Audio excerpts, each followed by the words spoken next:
Tidak sadar ternyata Maes Hilger keturunan Indonesia, Erik ten Hag dibuat pusing oleh solidnya pertahanan yang dikawal Hilgers. Ten Hag, serius dia dari Indonesia? FAM Malaysia ikuti jejak naturalisasi timnas Indonesia.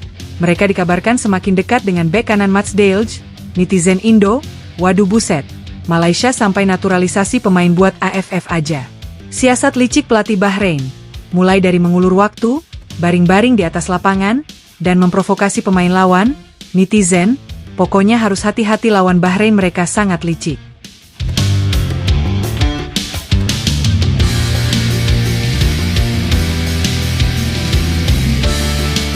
Maes Hilgers akhirnya menjadi pemain pertama yang bermain di turnamen Eropa, atau biasa disebut Europa League pada musim ini. Turnamen yang juga kasta kedua setelah UCL itu menjadi salah satu tempat yang cukup bergengsi saat ini. Pasalnya, beberapa tim peringkat papan atas berkesempatan bermain di UCL dan juga kompetisi Eropa, tergantung dari jatah tiap-tiap liga.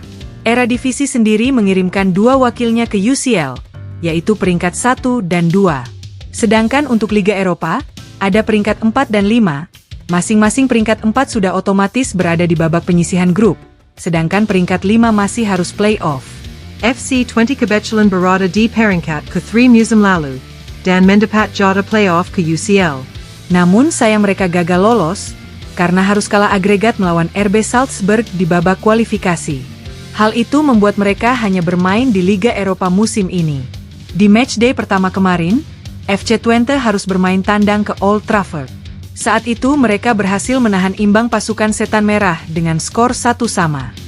Penampilan apik Maes Hilgers di lini belakang FC Twente juga tidak luput dari perhatian sang arsitek Manchester United, yaitu Erik ten Hag. Menurutnya, Maes Hilgers adalah salah satu pemain yang cukup menonjol di laga itu, dengan beberapa kali intersep luar biasa guna menggagalkan peluang dari Setan Merah.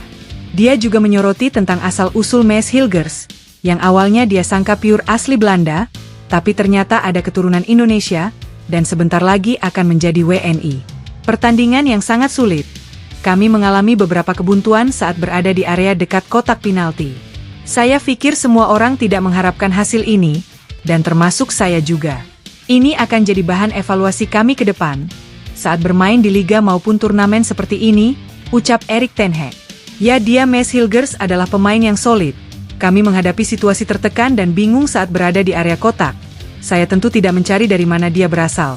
Dan kenapa kamu bertanya seperti itu, ucapnya lagi. Itu bagus. Saya tidak tahu dia punya darah Indonesia. Setelah kamu katakan saya jadi paham. Saya kira dia pemain berpaspor Belanda, dan dia punya potensi yang sangat besar, tutupnya. FAM Malaysia ikuti jejak naturalisasi timnas Indonesia. Mereka dikabarkan semakin dekat dengan bek kanan Mats Dejl. Netizen Indo, waduh buset, Malaysia sampai naturalisasi pemain buat AFF aja. FAM Malaysia nampak cukup serius dalam mempersiapkan ajang turnamen Piala AFF pada bulan Desember mendatang. Pasalnya, saat ini mereka dikabarkan tengah gencar melakukan pendekatan dengan beberapa pemain keturunan Malaysia yang bermain di luar negeri, khususnya di Liga Eropa. Beberapa nama sudah masuk dalam list mereka, dan kemungkinan akan ada kabar bergabungnya akhir-akhir ini.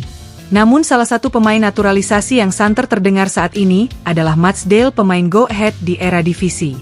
Pemain berusia 27 tahun itu dikabarkan semakin dekat untuk bergabung dengan timnas Malaysia.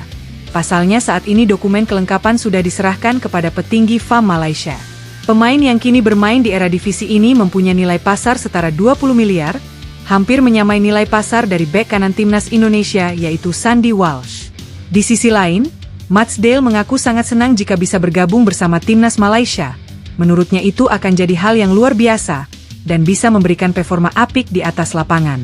Dirinya juga mengaku, sudah tidak sabar agar bisa bermain dengan timnas Malaysia di Piala AFF bulan Desember mendatang.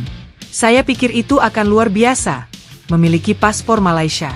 Saya bahkan tidak pernah bisa membayangkan hal itu, dan bermain bersama timnas Malaysia akan jadi hal yang sangat spesial, ucap Mats Dejl.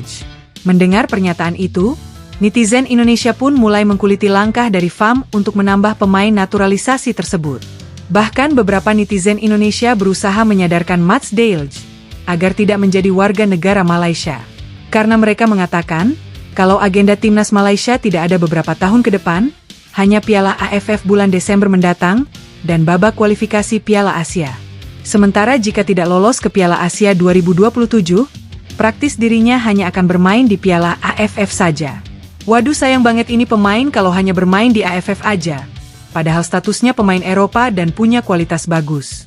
Kayaknya kamu harus pikir-pikir dulu deh bro. Kalau mau join dengan Malaysia, tulis akun Mahati261. Malaysia belum lolos Piala Asia 2027. Masih harus kualifikasi bro. Kalau mereka tidak lolos, ya kamu hanya bermain di Piala AFF aja dong. Tulis aku Akuat Alis. Ini FA Malaysia kayaknya fokus nyari tambahan pemain buat AFF aja. Kayaknya mereka ngebet banget mau juara. Tulis akun Minanina613. Siasat licik pelatih Bahrain. Mulai dari mengulur waktu, baring-baring di atas lapangan, dan memprovokasi pemain lawan, netizen, pokoknya harus hati-hati lawan Bahrain, mereka sangat licik. Timnas Indonesia nampaknya harus ekstra waspada saat menghadapi Bahrain bulan mendatang. Pasalnya, tim ini disinyalir sebagai tim yang sangat licik dan punya banyak siasat busuk saat pertandingan berlangsung. Mulai dari tindakan menembakkan laser oleh supporter mereka saat melawan Jepang kemarin, sampai ke tingkah pemain mereka di atas lapangan yang sangat jago memprovokasi lawan. Selain itu, pemain Timur Tengah memang cukup terkenal dengan tindakannya mengulur-ngulur waktu di atas lapangan. Mulai dari pura-pura cedera, guling-guling di atas lapangan, hingga memprovokasi lawan agar emosi. Hal itu nampaknya harus diwaspadai oleh anak asuh Shin Tae-yong, karena pemain Indonesia memang kerap kali mudah terpancing emosi. Ini memang sangat licik. Kemarin aja lawan Australia mereka entah berapa kali baring-baring di atas lapangan. Pokoknya harus ekstra waspada sama pemain Timur Tengah, tulis akun Jalal Halayah. Kalau mereka sedang unggul, biasanya pasti baring-baring di atas lapangan. Ini mainnya mirip kayak Bali United asuhan Teko. Pokoknya pinter banger ulur-ulur waktu, tulis akun Mahoyang Bei Mahoyang Bu.